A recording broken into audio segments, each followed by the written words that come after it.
ملتان پاکستان کے صوبہ پنجاب کا ایک اہم شہر ہے اور جنوبی پنجاب کا سیاسی اور ثقافتی مرکز ہے۔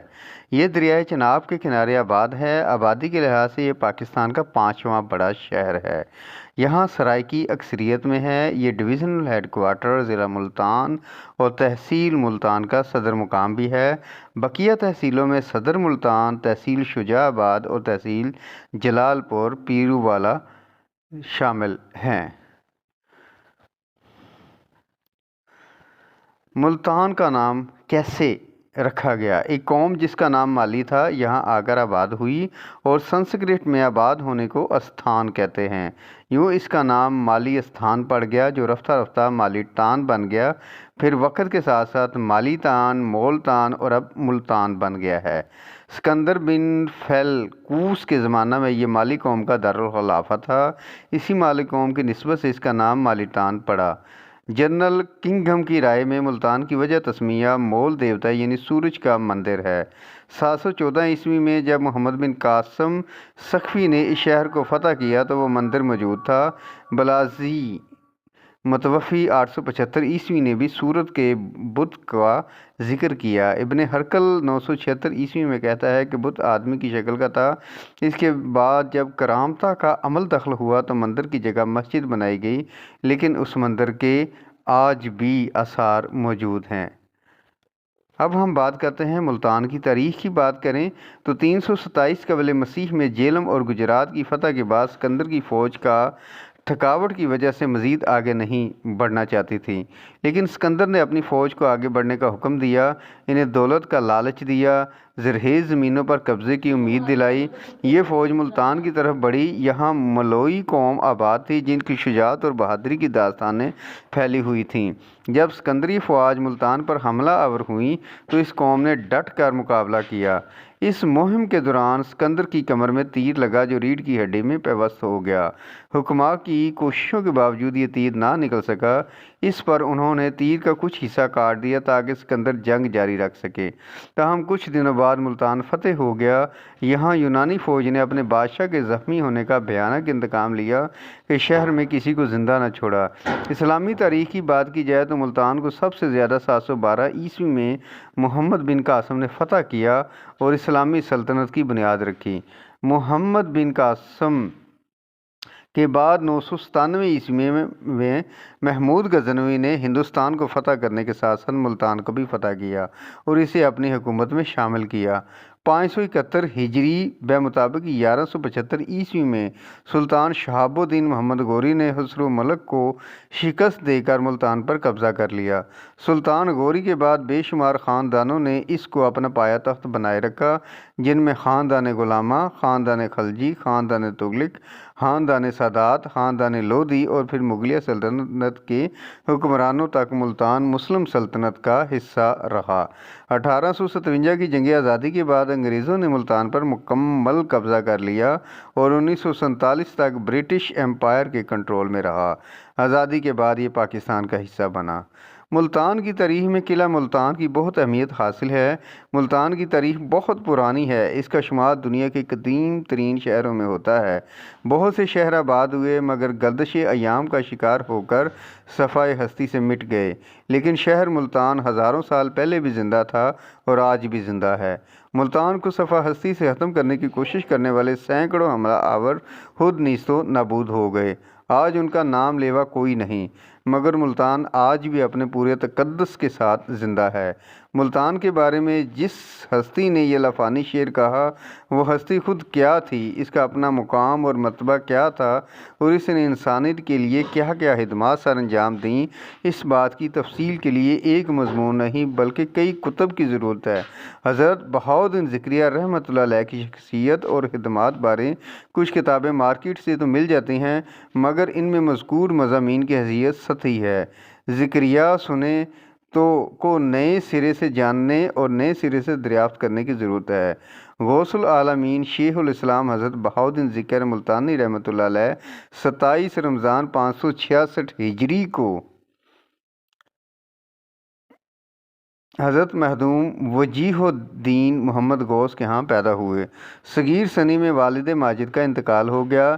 یتیمی کی حالت میں تعلیم اور تربیت کے مراحل طے ہوئے اور عین جوانی میں عازم سفر سلوک بنے۔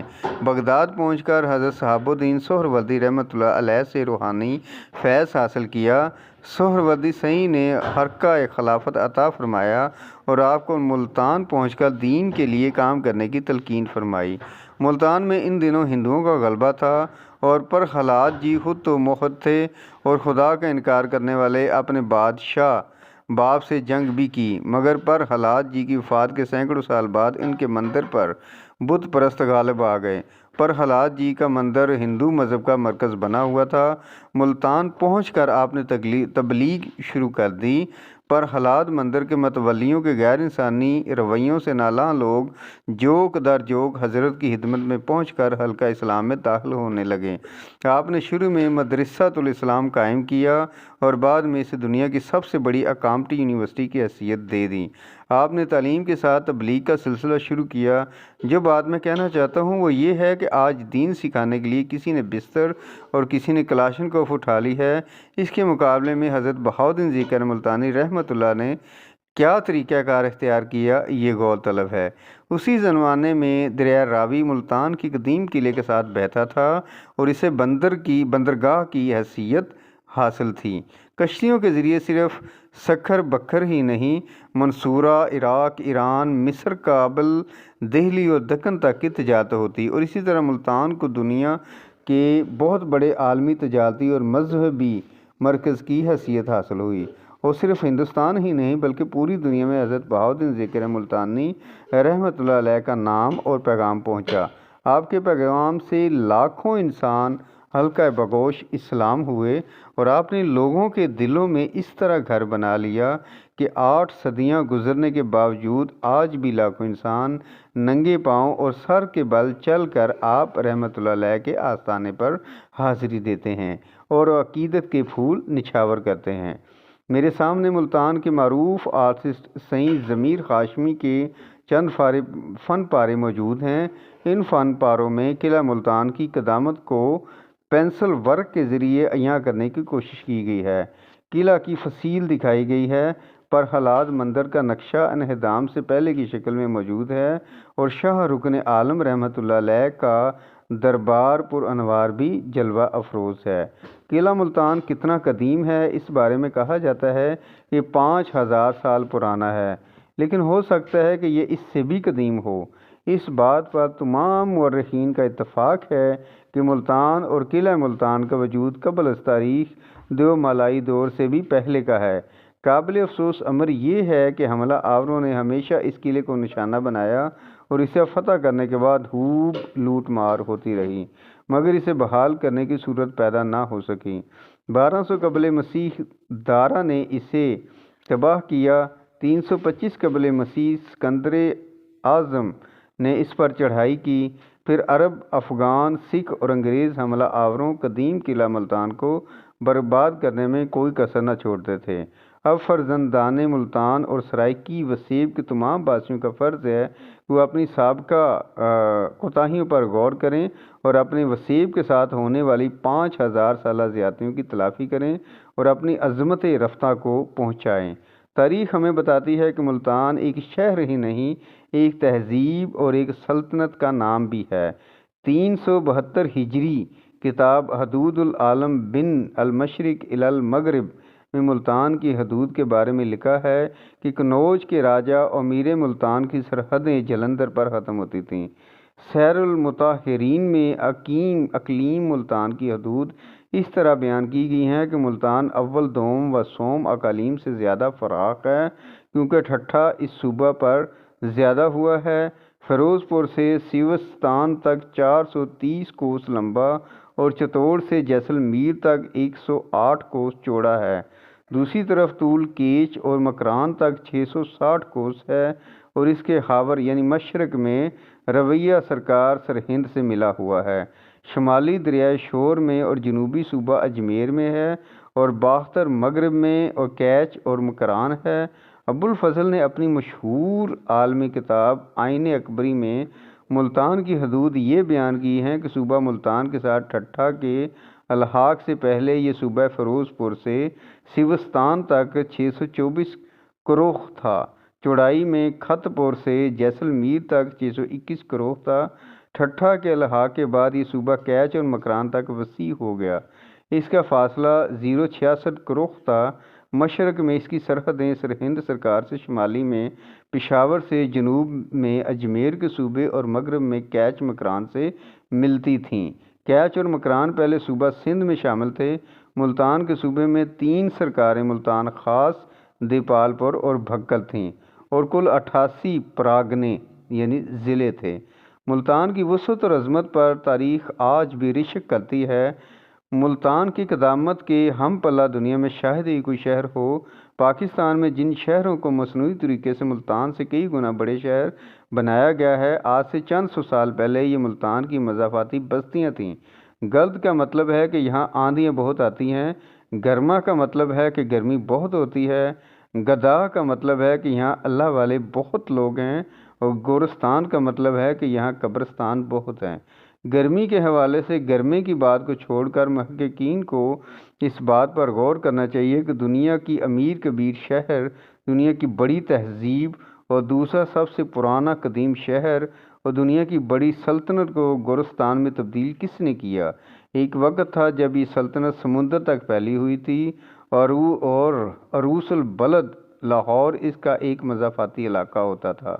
ساہیوال، پاک پتن، اوکاڑا، میاں چنو، خانیوال، لودھرا، مظفر گڑھ اور بھکر تمام اس کے علاقے تھے، مگر یہ تاریخی شہر رفتہ رفتہ تقسیم در تقسیم ہوتا گیا۔ تاریخی سلطنت صوبہ ملتان اور آج 3 تحصیلوں تک محدود ہو گیا ہے۔ اب ہم بات کریں گے مشہور اولیاء کرام کے مزارات کے بارے میں۔ اس شہر کو اولیاء کرام کا شہر کہا جاتا ہے کیونکہ یہاں کافی تعداد میں اولیاء اور صوفیاء کے مزارات ہیں۔ مشہور مزارات میں حضور سیدنا یوسف شاہ گلدیزی رحمۃ اللہ کا مزار شریف سر فہرست ہے۔